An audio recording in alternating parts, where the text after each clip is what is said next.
Bem, vamos para a segunda parte da nossa aula de serviço. Como é que se dá a evolução do vinho? Primeiro, falar que quanto mais velho um vinho melhor é uma crendice e um mito. Não vale para o vinho.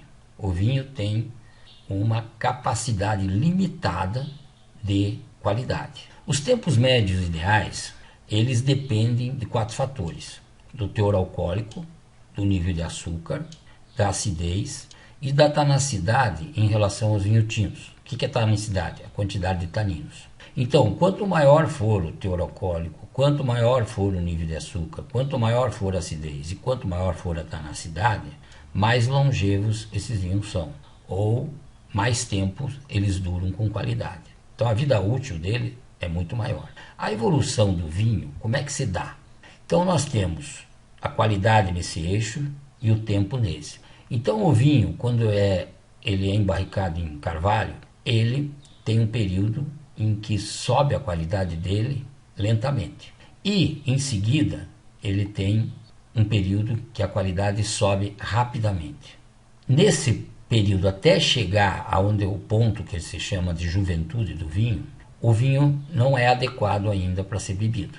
Não tem a qualidade máxima que ele poderia ter, ou a qualidade próxima do máximo.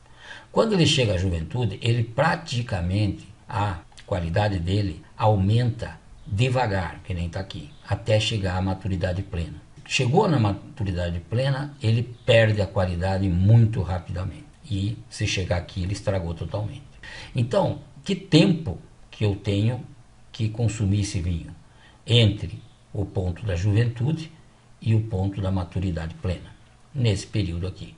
Então, existem algumas orientações de tabelas em que determinado tipo de vinho deve ser consumido, digamos, entre o 4º ano e o 6º ano, e assim por diante. Então vamos verificar essas tabelas. Quais os tempos ideais para o consumo? Os espumantes, Serra Gaúcha ou Cava Prosecco, que são espanhóis principalmente, devem ser consumidos entre 1 e 3 anos. Os champanhes não datados, aqueles champanhes que a gente não tem certeza de quando foram produzidos, devem ser consumidos entre o 4º e o 6º ano. E os champanhes safrados, que são aqueles que têm data de safra, devem ser consumidos entre 5 e 10 anos, que é o tempo ideal de consumo é esse. Abaixo desse tempo, a qualidade é menor, e acima desse tempo também a qualidade é menor. Os frutados, um exemplo é vinho verde de Portugal, o tempo que deve ser consumido é entre meio ano, que é 6 meses, e 3 anos. Ou seja, tem que ser consumido rapidamente. Os meio barricados, após o 2º ano e antes do 5º ano. Os barricados, como Bourgogne, Pessac, Legnan e Rioja, da Espanha, devem ser consumidos entre o 4º e o 12º ano. E os vinhos botritizados, eles podem ser consumidos entre o 5º e o 25º ano.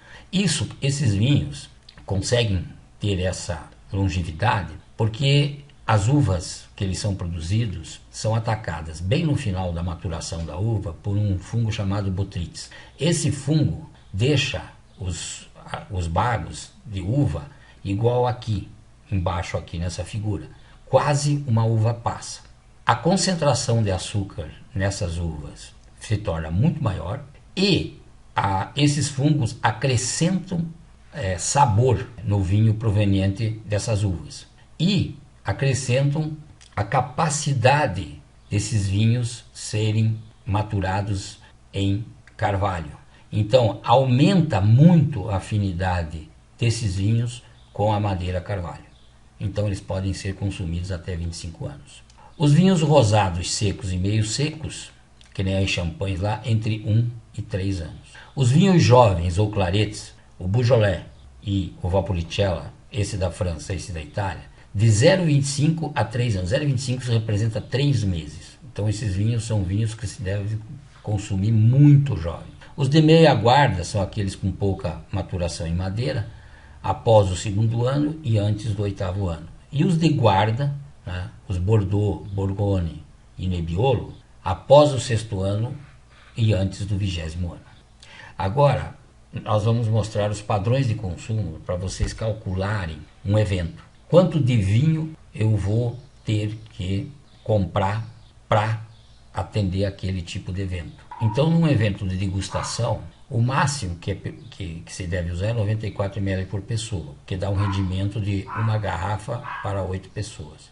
O ideal é 75 ml, que dá um rendimento de 10 pessoas para uma garrafa, e o mínimo 50 ml, que daria um rendimento de 15 pessoas para uma garrafa. Então, você escolhe naquilo que você deseja fazer, se você quer o máximo, o mínimo, se a pessoa não quer correr risco de faltar bebida e assim por diante. No restaurante, a taça grande representa 150, a média 125 e a pequena 94 ml. Tá? Então é para determinar se as pessoas tomarem numa taça média, uma taça somente, daria para 6 pessoas uma garrafa. Para você programar um jantar, um fornecimento de vinho bem justo, quer dizer, o que quer dizer justo? Que se houver um aumento de consumo que não foi previsto, vai faltar vinho. Então é 375 ou meia garrafa por pessoa. O razoável, que normalmente o pessoal trabalha, seria 500 ml por pessoa. Confortável, uma garrafa por pessoa são pessoas que tomam bastante vinho nesse caso. E folgado, 1 litro por pessoa. Aqui é muito folgado. Em um buffet já é bem menor do que no jantar. Então um buffet normalmente é 214 ml por justo, 250 por razoável, 300 por confortável e 375 ml por folgado. Quer dizer, o máximo aqui que você trabalharia era meia garrafa por pessoa. Quer dizer, cada garrafa daria um rendimento para 2 pessoas. Então, essa escolha aqui depende muito de quem está pagando o evento. E o almoço ajantarado, o razoável teria que ser uma garrafa de vinho por pessoa, confortável 1 litro de vinho por pessoa e o folgado é 1,5 litro por pessoa. É bom lembrar que isso daqui é por pessoa que toma vinho. Normalmente os eventos não tem só vinho. Então você deve trabalhar com as pessoas, com a quantidade de pessoas que tomam vinho. Bom, quais as temperaturas ideais de consumo para cada tipo de vinho?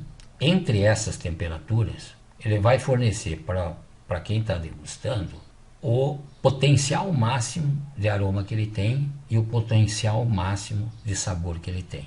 Fora dessas temperaturas, já não atinge o máximo de sabor e de aroma. Os vinhos branco doces, o ideal é que eles sejam servidos entre 4 e 6 graus, como os espumantes doces e meio doces, também entre 4 e 6 graus. Então esses vinhos, os brancos doces, Sauternes na França, o Weißwein na Alemanha e o Tokaj na Hungria.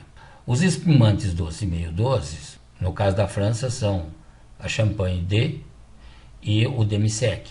A Champagne D é champanhe seca e o Demi-sec é meio seca ou meio doces. Na Itália nós temos a Asti, que são espumantes. Os brancos meio secos, eles devem ser servidos entre 5 e 7 graus. Então no Brasil são o que nós chamamos de vinhos suaves. Na Alemanha nós temos o Spatlese e o Auslese, e na Itália o Avocato. Vocês vão perceber que os vinhos brancos devem ser tomados com uma temperatura mais baixa. Os rosados meio secos entre 6 e 8. Então exemplos, da França, o Rosé do Anjou, e em Portugal o Mateus Rosé. Os espumantes secos da França a gente tem o Champagne Extra Brut e Brut. Brut significa seco, bem seco. Extra Brut é muito mais seco que o Brut. E na Espanha nós temos o Cava Brut. Os vinhos frutados e secos, também entre 6 e 8. Então esses três aqui estão entre 6 e 8. Na França são o Loire, na Alemanha o Cabernet, em Portugal os vinhos verdes e no Chile o Sauvignon Blanc. Vocês podem ver que nós começamos os brancos com 4 graus Celsius e aqui no máximo vai até 8. E os espumantes rosado e seco, de 7 a 9 graus. Na França, o exemplo é o champanhe da França, Rosé Brut. Brancos barricados secos, de 8 a 10. A França é o Bourgogne, na Espanha o Rioja e na Califórnia o Chardonnay. Os rosados secos, entre 9 e 11. Na França é o Tavel e na Espanha o Navarra. São vinhos não muito famosos. Quando você chega nos tintos, olha, os tintos de menor temperatura são entre 12 e 14. Os brancos de menor temperatura era 4 e 6. Os tintos jovens ou claretes que nem o Beaujolais, o Valpolicella ou o Bardolino. São aqueles que nós temos que consumir jovens, entre 3 meses e 3 anos. Temperatura para servir, para o consumo, entre 12 e 14 graus Celsius.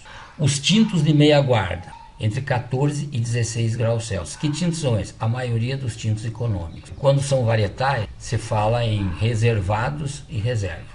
Os tintos de guarda, os tintos que ficam mais em carvalho, é 17 a 19 graus Celsius. Então na França é o Bourgogne, na Espanha é o Rioja e na Itália é o Chianti Clássico e o Barbera.